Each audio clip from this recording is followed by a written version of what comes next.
Salutations à toutes les frères et sœurs dans le monde entier. Je me présente le frère Serge de l'île de la Réunion pour les nouvelles personnes qui ne me connaissent pas encore. Notre message sera sur la parole de Dieu qui change les cœurs. Prions frères et sœurs. Avant d'entrer dans notre message, Père, nous bénissons ton nom pour l'œuvre de la croix. Seigneur, nous te bénissons pour tout ce que tu nous donnes à vivre. Merci pour chacun de nous. Seigneur, c'est toi, par ton Saint-Esprit, qui nous éclaire, qui nous assiste, qui nous nourrit, qui nous affranchit dans ta vérité, ta parole éternelle. Car ta parole est la vérité au nom de Jésus-Christ. Amen. Vous allez recevoir un message, une parole de la part de Dieu, et ce ne sera pas une parole que vous avez entendue depuis des générations, mais ce sera une parole nouvelle, régénérée par l'onction et par l'huile de l'Esprit de Dieu. Amen. Il se pourrait que tu te dis que c'est un message que tu as déjà entendu. C'est vrai. Mais dis-toi bien, dans la façon qu'elle sera proclamée, il faut que ta vie soit changée. Car il n'est pas possible du fait de parler la parole de Dieu, de parler de la part de Dieu, sans voir la gloire de Dieu. Ce n'est pas possible. Ce n'est pas du tout possible, plus clairement. Le Dieu qui a créé le monde, le ciel et la terre se trouve dans sa parole. Et si nous voulons le voir, si nous voulons le toucher, si nous voulons monter là où il est, et si nous voulons entrer dans sa gloire, dans sa plénitude, nous devons retourner à la parole de l'évangile pur de Dieu. C'est la raison pour laquelle ouvrons grandement nos oreilles. Il est question de la parole de Dieu, de l'Esprit de Dieu, de la vérité de Dieu et de l'onction de Dieu. Nous avons en tant qu'adorateurs, dans notre vie quotidienne, nous chantons, nous louons, nous remercions, nous rendons des actions de grâce au Seigneur, nous méditons sa parole. Nos cœurs sont remplis d'allégresse dans sa présence et de joie.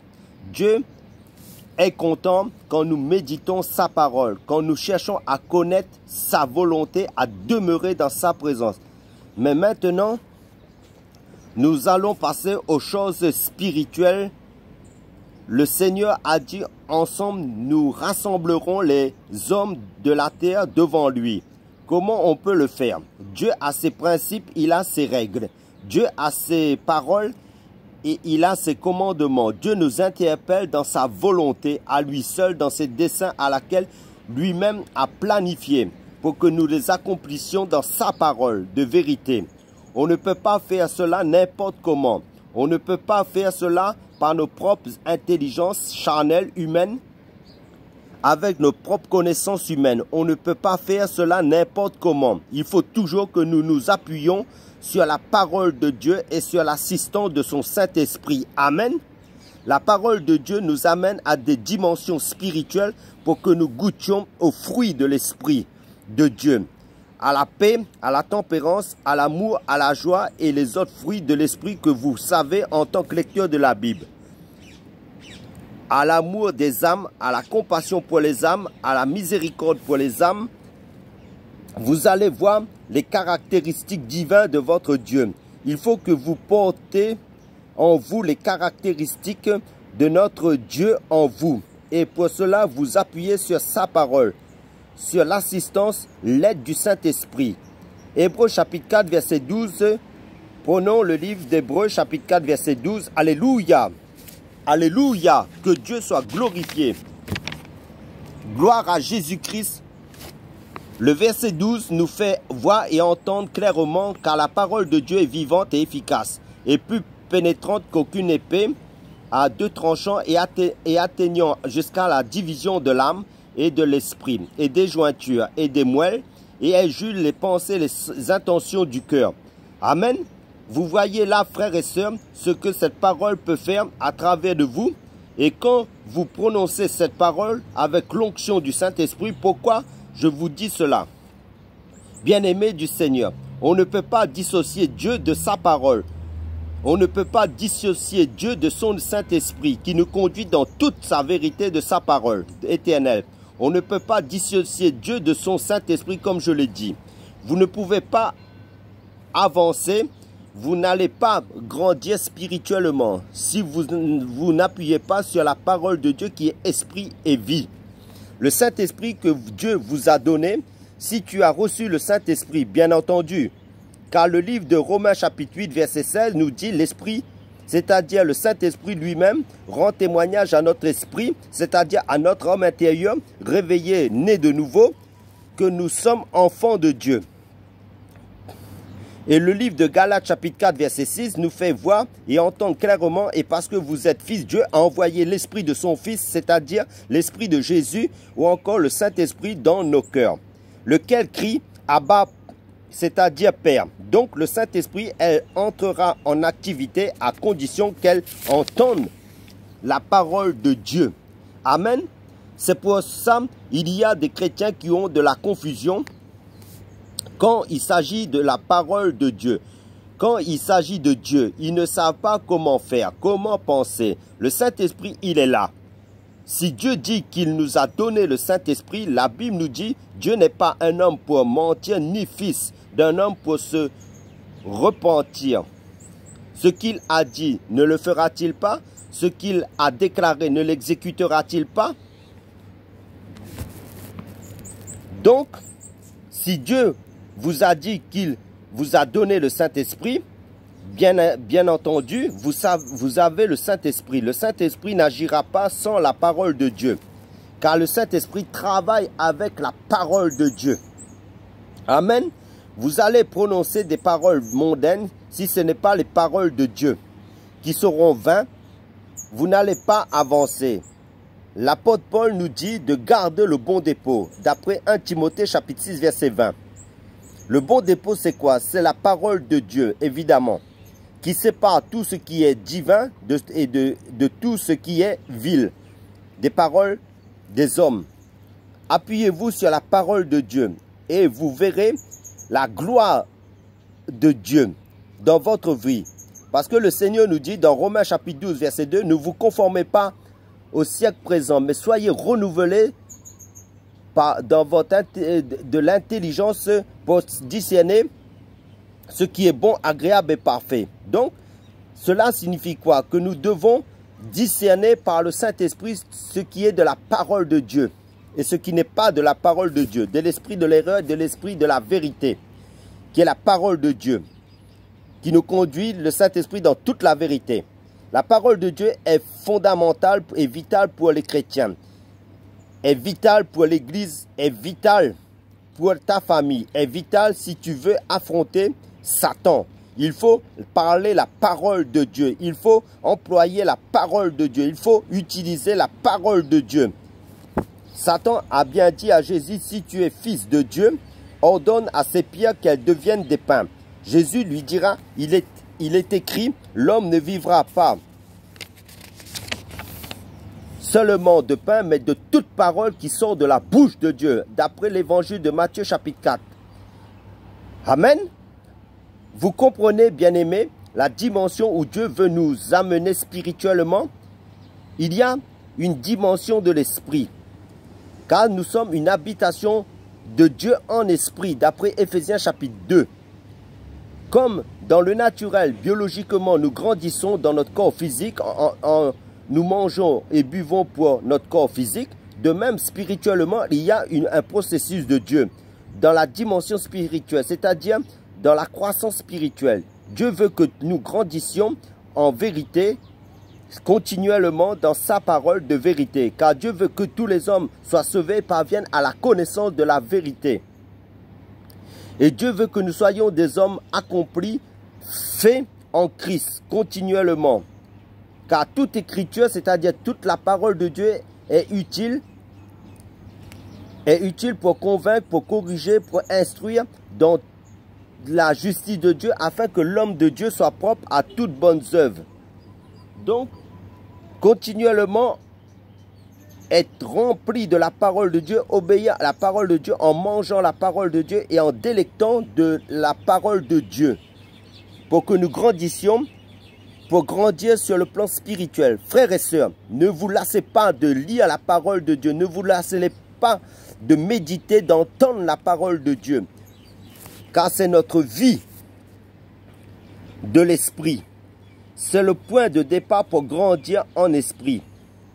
Dieu lui-même dit dans le livre du prophète Ésaïe, chapitre 55, verset 9, « Autant mes voix sont élevées au-dessus de vos voix et mes pensées au-dessus de vos pensées. » Donc, quand vous allez entrer en communion, en mangeant la parole de Dieu, en vous délectant de la parole de Dieu, avec Dieu, vous allez voir spirituellement que ce sont les choses spirituelles qui ont créé les choses naturelles que nous voyons physiquement.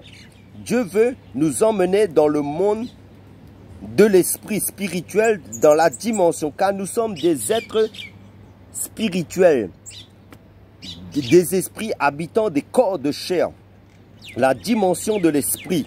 Car la Bible nous dit que les paroles, de Dieu sont esprit et vie. D'après l'évangile de Jean, chapitre 6, verset 63. Et les Écritures saintes nous mentionnent Dieu est esprit. D'après l'évangile de Jean, chapitre 4, verset 24. Vous voyez, bien-aimés, la dimension spirituelle, creusons, allons dans la profondeur des Écritures saintes. Car comme on a dit dans le livre d'Hébreux, chapitre 4, verset 12, la parole de Dieu est vivante et efficace et plus pénétrante qu'aucune épée à deux tranchants, et atteignant jusqu'à la division de l'âme et de l'esprit, et des jointures et des moelles. Et elle juge les pensées et les intentions du cœur. Amen. La parole de Dieu est puissante, vivante. Quand vous arrivez devant un inconverti, devant un païen, devant les gens, quand vous allez parler de la parole de Dieu, ne croyez pas, ne pensez pas que la parole de Dieu, c'est une parole banale. Non, frères et sœurs, c'est une parole spirituelle, une parole puissante qui tranche les choses qui sont à travers les personnes dans leur cœur, dans leur âme. Soit ces personnes vous écouteront, soit ces personnes partiront, s'enfuiront de vous. La parole de Dieu va faire son effet. Et quand vous lisez la Bible, c'est Dieu lui-même, peut-être. Certains diront, Dieu ne me parle pas, ou encore Dieu ne me parle plus. Mais où est Dieu? Diront certaines personnes.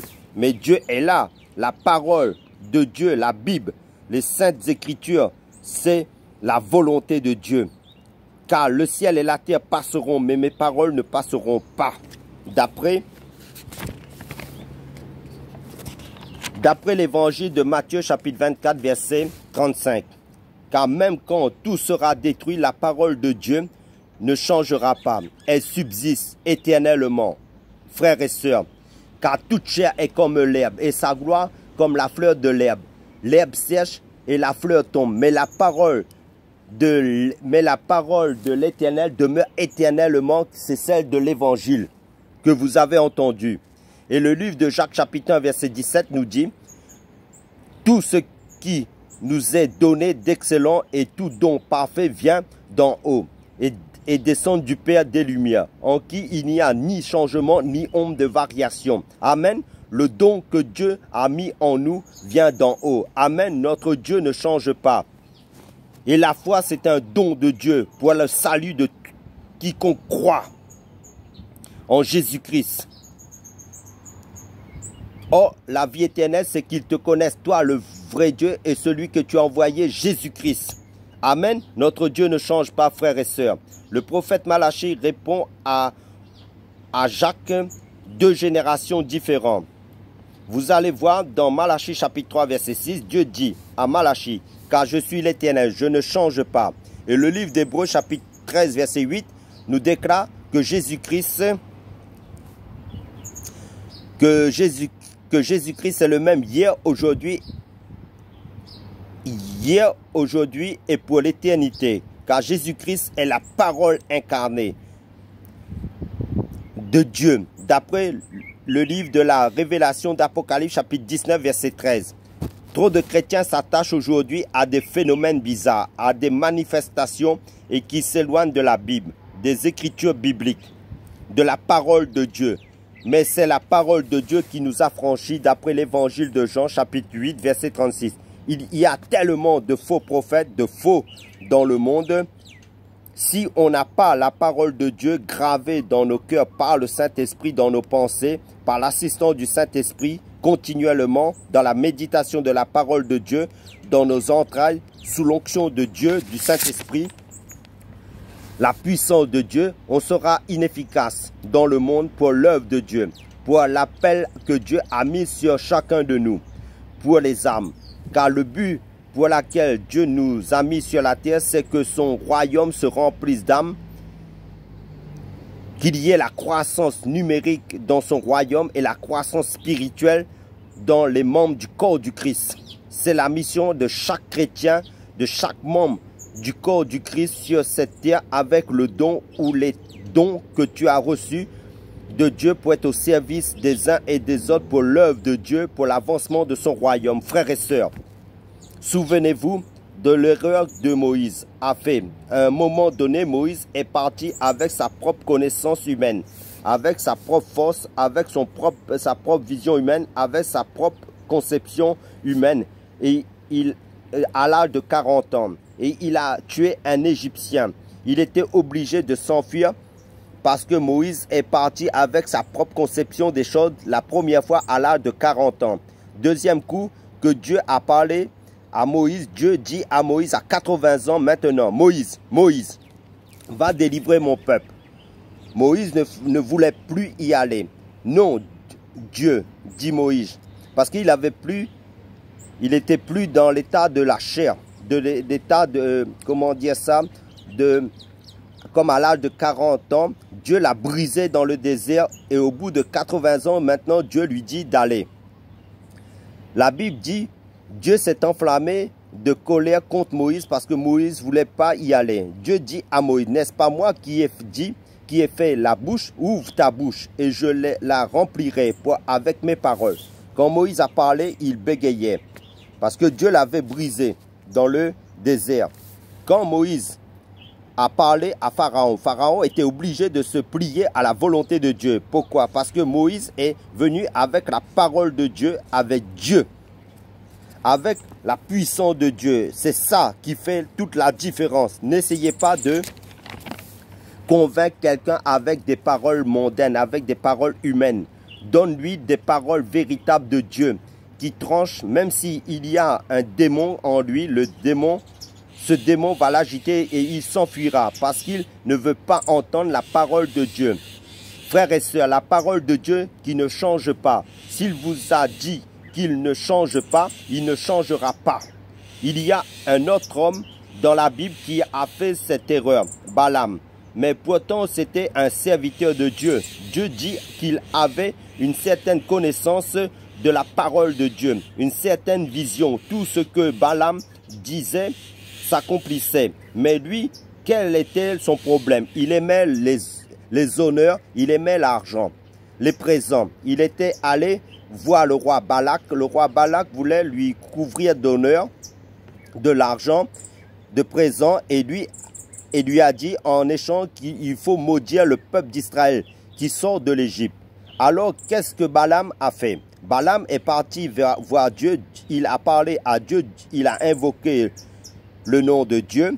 Dieu est venu. Et qu'est-ce qu'il dit? Et qu'est-ce qu'il dit à Dieu? Il y a un peuple là-bas qui sort de l'Égypte, qui est plus nombreux que ce peuple-là, je veux le maudire. Le roi Balak va lui faire la guerre et il sera assujetti. Dieu lui dit, Balaam, je suis Dieu, je ne change pas, je ne changerai pas ma parole pour te faire plaisir ou pour faire plaisir à Balak. Non, le peuple d'Israël est béni, vous êtes bénis et vous serez bénis et vous serez toujours bénis parce que Dieu ne change pas, il tient sa promesse. Ne laissez pas les hommes vous influencer en quoi que ce soit, à tout vent de doctrine vous égarer. La bénédiction, elle est de Dieu. Depuis que vous avez accepté Jésus-Christ dans votre vie, depuis votre conversion, toutes ces caractéristiques font partie intégrante de Dieu. Et vous l'avez en Jésus-Christ. Toutes ces caractéristiques, vous l'avez en Dieu. La bénédiction, elle est de Dieu. La Bible nous dit dans le livre d'Éphésiens chapitre 1, verset 3, Dieu, béni soit Dieu le Père, notre Seigneur Jésus-Christ, qui nous a bénis de toute bénédiction spirituelle dans les lieux célestes en Christ. Amen. C'est pour cela on dit Dieu est bon. Amen. Nous méritons rien avec Dieu. C'est par sa grâce, à cause de son amour, à cause de l'œuvre de la croix de son Fils Jésus-Christ que nous pouvons bénéficier de cela. Et nous sommes co-héritiers avec Christ. Amen. Donc, pour revenir à Balaam, Balaam a voulu casser cela. La Bible nous dit Balaam était maudit. Il est mort misérablement pour avoir essayé de faire changer Dieu de sa parole. N'essayez jamais de faire changer Dieu de sa parole. Frères et sœurs, vous allez souffrir, bien-aimés. Si Dieu change sa parole, ne faites jamais cela. Alléluia. Puis il y a 3 serviteurs de Dieu que j'admire dans la Bible. Dans l'Ancienne Alliance, c'est Shadrach, Meshach et Abednego. Là aussi, il est question de la parole de Dieu. De l'idole, le roi Nebuchadnezzar fit ériger une statue d'or et il voulait que le peuple adore ces statues d'or 3 fois par jour. Shadrach, Meshach et Abednego ne voulaient pas adorer ces statues d'or parce qu'il avait le seul vrai Dieu monothéiste des Hébreux. Alors le roi Nebuchadnezzar fit un four pour les brûler vivants. La Bible nous dit que le roi Nebuchadnezzar fit chauffer le four 7 fois plus fort. Et les personnes même qui ont jeté Shadrach, Meshach et Abednego dans le brasier sont morts. Qu'est-ce que la Bible nous dit? Voilà. Mais maintenant, dans le feu, il y avait 4 personnes dans le four. Non pas 3 personnes, comme on le supposait dans le feu. Question, mais qui était la 4e personne dans le feu avec Shadrach, Meshach et Abednego? Mais qui était la 4e personne? Réponse, Jésus-Christ. Notre Dieu, bien sûr. Amen. Gloire à Jésus-Christ. Mais à l'époque de l'Ancienne Alliance, Jésus-Christ était un mystère. Ce n'était pas encore révélé. Donc, dans le feu de tes épreuves, dans tes combats, pourquoi dis-tu que tu es tout seul? Pourquoi dis-tu que Dieu t'a abandonné? Ton Dieu Jésus-Christ n'a-t-il pas dit « Je suis avec vous tous les jours jusqu'à l'achèvement de l'âge » d'après l'évangile de Matthieu chapitre 28 verset 20. Frères et sœurs, si vous faites confiance à Jésus-Christ, si vous persévérez jusqu'à la fin, la foi en Jésus-Christ, si vous écoutez et obéissez à la parole de Dieu, vous verrez la gloire de Dieu. Dans votre vie, comme Shadrach, Meshach et Abednego, frères et sœurs, vous allez grandir de plus en plus spirituellement, expérimenter plus les choses spirituelles dans votre vie personnelle, dans votre relation profonde, dans votre intimité avec Dieu, notre Dieu Jésus-Christ. Vous excellerez dans la parole de Dieu, dans la prière de plus en plus, dans la communion avec votre Dieu, dans sa présence de plus en plus, dans l'adoration, dans les choses de Dieu, dans la vie de piété en Christ. Car la Bible nous dit, exerce-toi à la piété, car l'exercice corporel est utile à peu de choses. Mais la piété est utile, elle a la promesse de la vie présente et de celle qui est à venir. Amen. Car la parole de Dieu a plusieurs aspects pour de plus en plus nous changer, nous perfectionner, nous émonder, nous forger, nous tailler de plus en plus à la stature parfaite de Christ jusqu'à la fin de notre vie terrestre dans ce corps de chair pour le royaume de Dieu en Christ. Amen. Pour conclure notre message, prions frères et sœurs.